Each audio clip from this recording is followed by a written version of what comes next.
We continue our reading of Lest We Forget, a daily devotional by author George R. Knight. Today's reading, December 13, the passing of Ellen White. For I know whom I have believed, and am persuaded that he is able to keep that which I have committed unto him against that day. 2 Timothy 1:12. We saw early in the year that Joseph Bates, James White, and Ellen White were the founders of the Seventh-day Adventist Church.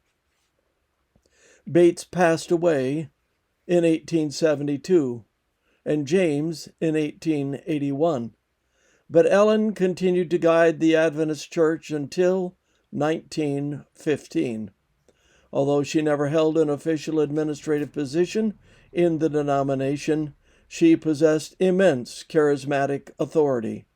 Her writings and counsels had special meaning for both individuals and corporate Adventism. On July 16, 1915, the little old woman with white hair who always spoke so lovingly of Jesus, in the words of her non-Adventist neighbors, died at age 87. The last words that her family and friends heard were, "I know in whom I have believed." Life Sketches, page 449. Her passing, her son Willie noted, was like the burning out of a candle, so quiet. She may have died quietly, but her long life had been one of constant activity and accomplishment. Remarkably active in her old age, she attended her last General Conference session at Washington, D.C. in 1909. After the meetings, she visited her old hometown in Portland, Maine, where she had begun her prophetic ministry some 65 years earlier. It was her last trip to the eastern United States. Although advanced in age, she still spoke 72 times at 27 locations during the 5-month journey.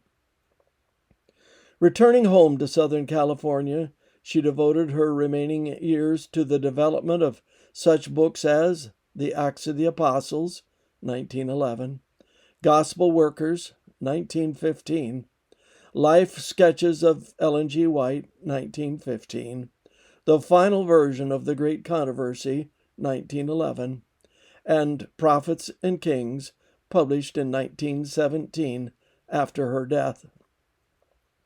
On the morning of February 13, 1915, Ellen White tripped and fell in her Elms Haven home. An X-ray examination disclosed a fractured left hip. She spent her last 5 months in bed and a wheelchair. On July 24, she was buried beside her husband in the Oak Hill Cemetery in Battle Creek, Michigan. Side by side, they await their resurrection at the second coming, a teaching for which both of them had given their lives. My hope is to meet them on that day as we all greet Jesus in the air. This concludes our reading today of Lest We Forget.